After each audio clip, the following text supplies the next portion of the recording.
Spacey, sticky, super cush. It just fits different. Experience a new high. Ultra, stay out there.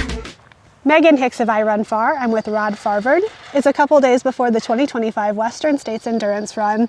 Hey Rod, good morning. How are you? Good morning. I'm doing great. Yeah. It's the Wednesday before Western States. You are, the fastest returning man to this year's edition. You now hold the third fastest time in this race's, very venerated history. And you also have the fastest time for a guy who hasn't won this race. How does it feel to come back to the starting line of a race with that at the top of your CV now?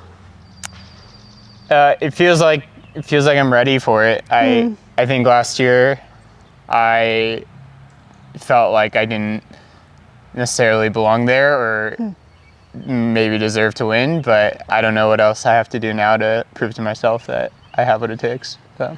I mean, it is kind of like last year was such a transitional year for you. You came to this event with a Western States PR in the 16s, and you left with a Western States PR that's, near the top of the historical record. That's a giant transition. Yeah, it was a big jump. Every year is a big jump for me, and it is what's giving me more confidence than just like the time compared to other people's in the field is just my experience. Like, this is my 5th year now, and I don't think there's anyone else that I'm thinking about that I'm racing that has done the race more than twice. So I'm gonna use that experience and all the different kind of mini battles I've gotten into on the course over the years to really lean on.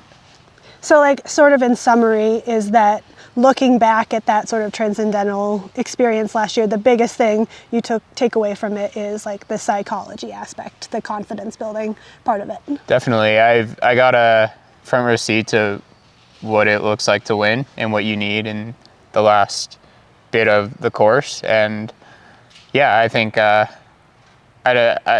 think like previous champions that are in the race this year haven't been quite as contested, and I don't know, I feel like this is the year where it's gonna be a big pack for a while. It's not gonna break away early. The champion isn't gonna be crowned super early into the race, a lot of years. It's gonna take battles all the way to the finish, and yeah, I know what I need to do in order to get myself into that position. To zoom in on sort of what happened at last year's race to sort of set the stage for how it sounds like you think this year will be different.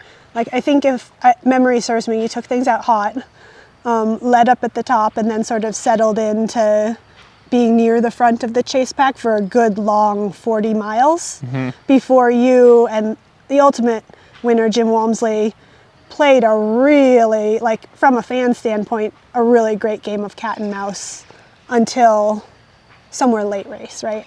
Yeah, Jim and I broke off at Michigan Bluff. There was for a while, I didn't really know where I was running. I knew where I was running up until Robinson, and then it seemed like I was getting past. I couldn't tell if we were making up ground down to the swinging bridge, and then all of a sudden there was a massive regroup at the bottom of Devil's Thumb. Interesting. And I think probably 10 guys were within a minute of each other down there. Wow. And then some things happened on the Thumb. I kind of crusted over the top and descending down into El Dorado, I passed Hayden, I caught up to Dan, passed Dan on the climb, and then it was still very unclear where Jim was in the race, and it kind of seemed like the canyons are where he would be able to pull away from people, so I didn't really expect him to be at Michigan Bluff. Ran through, still thinking I was in second, and then you ended up leading out of Michigan. I did lead out of Michigan. Yeah, you transitioned out of the aid station quicker. Yeah, and then I heard some noise behind me and thought it was just cameramen, and I look back and I see Jim, and that's where our cat and mouse kind of started. Okay. Right. And yeah, where we were able to pull away from the field. I think just honestly more just working together. So, okay. Yeah. And was it during that time when you were cat and mousing, was it more of like a, oh, hey, I'm feeling good, and so I just transitioned in front of him? Or were the two of you sort of gaming and making moves just to test the waters and see where the other person was? What was that like? Yeah, I can't speak for him and his psychology, but for me, I was just trying to run, to be honest, and wherever that got me, it had me leading out of some aid stations. It had me catching him on some stretches on Cal Street, but I wouldn't say I was ever intentionally trying to make a move. I didn't feel like I had control of the race necessarily in order to feel like I was in a position to make moves. It was more just survival and and seeing, how far I can make it with him more than anything. Yeah. Was it, looking back now on that, like this year, is it pretty interesting for you that you felt like you were, just doing your thing, and that meant leading this race of all races at that time? Like, does that offer you some perspective for this year, I guess is my question. Yeah, now that you mention it, definitely. Okay. Yeah. Sorry to all the other guys, but hey. Yeah, that should give me a lot of confidence. I don't feel like I was, and I'm not saying like I have more to give. You don't know what the day is going to give you, and that day gave me a lot, and it gave me a lot of life, and I was able to do things I never imagined possible without it feeling really that difficult until like the last 10 miles where I was suffering. But like, I didn't really feel like I was ever overextending early in the race, and I was just able to flow, and like all I could ask for this year is to feel similar. Like when I think about the times that are going to be run this year, yeah, sure, they might be slightly faster than what I ran, what Jim ran, but it's not going to be out of this world faster. So if I could just do what I did last year and close better, I think I'm going to have a really great day. So maybe you either answered or started answering my next question. Now that you have that perspective of how things went last year and the dynamic of how it played out, will you choose to do anything different? Or did you learn like, hey, I did this really solidly. All I need to do is get as close to replication as possible. What are you thinking about there? No, I don't need to do anything different, but the race might cause me or force me to have to do something different. Like the dynamics, I think this year are going to be extremely different. But ultimately, like in the grand scheme of things, in the picture of the race, all I have to do is, I think, have contact with the person leading the race by the canyons and by double sub.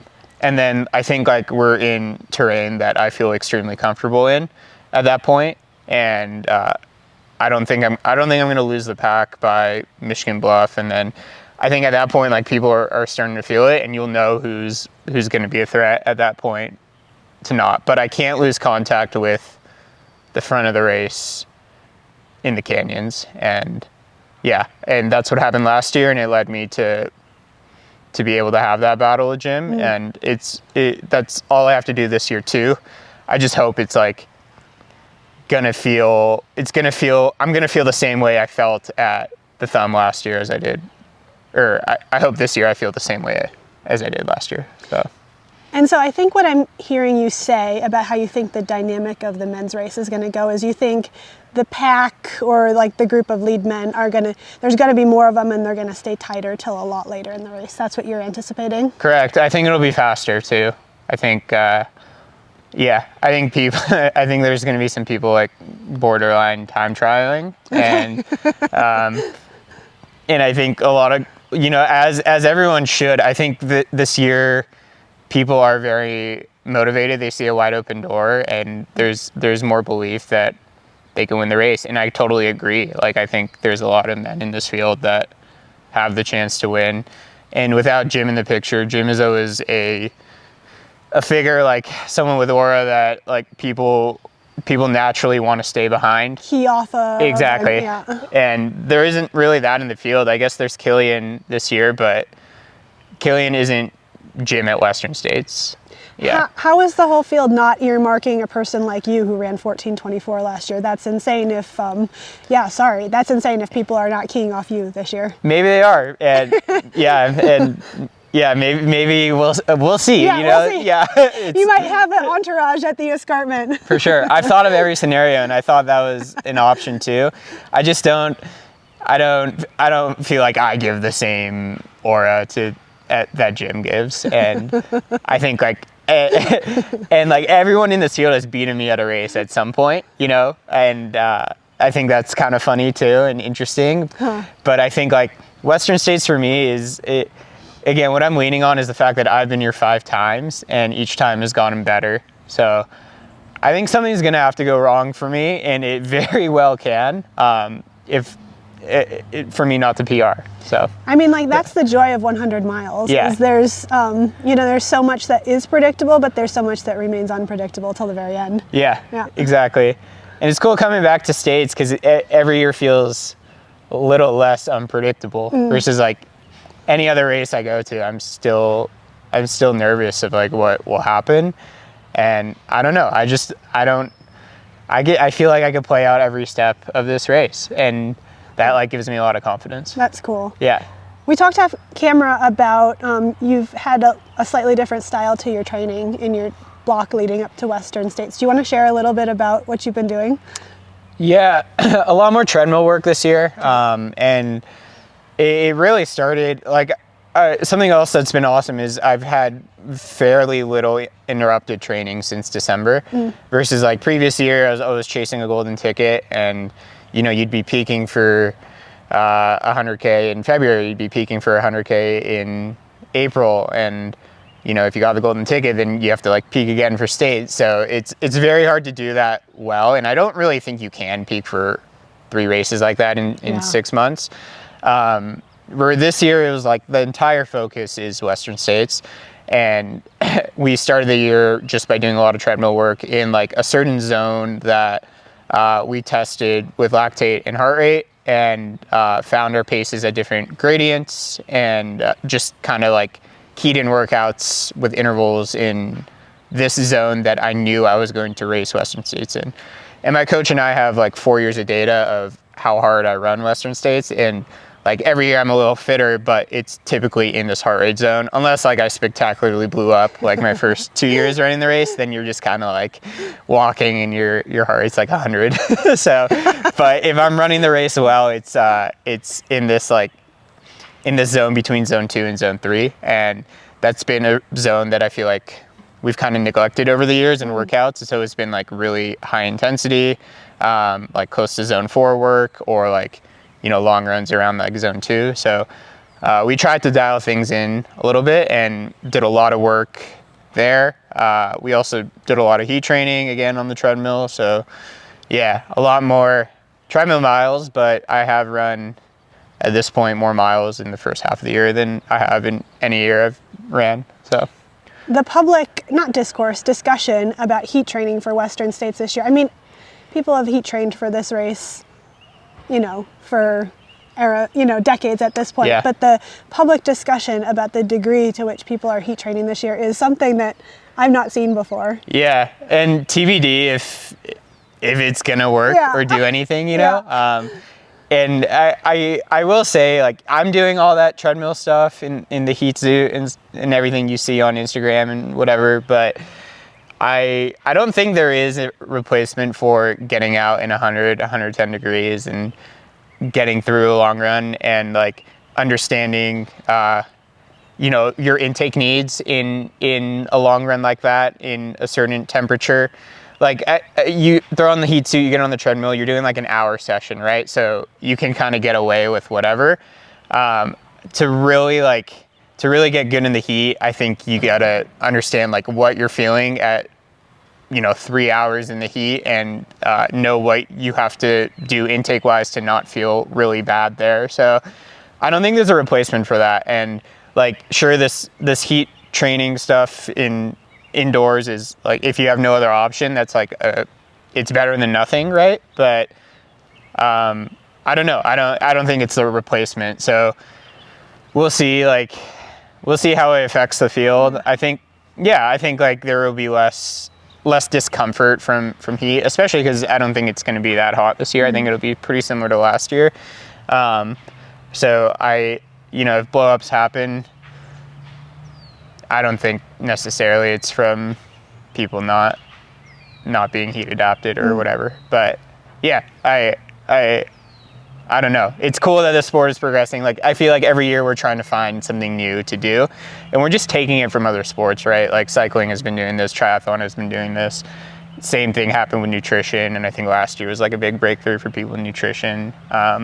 So I don't know. It's all part of the natural progress of endurance sport. Yeah. So, yeah. It sounds like you've thought a lot about how you envision the men's race going. What finishing time do you think it's going to take to win Western States this year, given we've got a good handle on the forecast, we know the field, you've thought through the dynamic? I think like 14:10. 14:10. Yeah, probably. I don't see it going under 14 hours because I think at the end of the day, like, everyone's been talking about that, but people want to win, you know, and it's still going to be a race to win rather than like try to break that 14-hour barrier. And that typically comes with like doing as little as you need to get to the finish line feeling strong.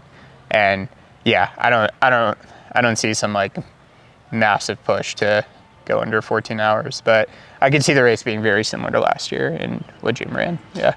Best of luck to you. Thank you. Is your 5th trip from Olympic Valley to Placer High? Yeah. This will be, if I finish, my 4th buckle. So, amazing. Yeah. And best of luck in running that 14:10. Thank you. Yeah, we'll see. Yeah.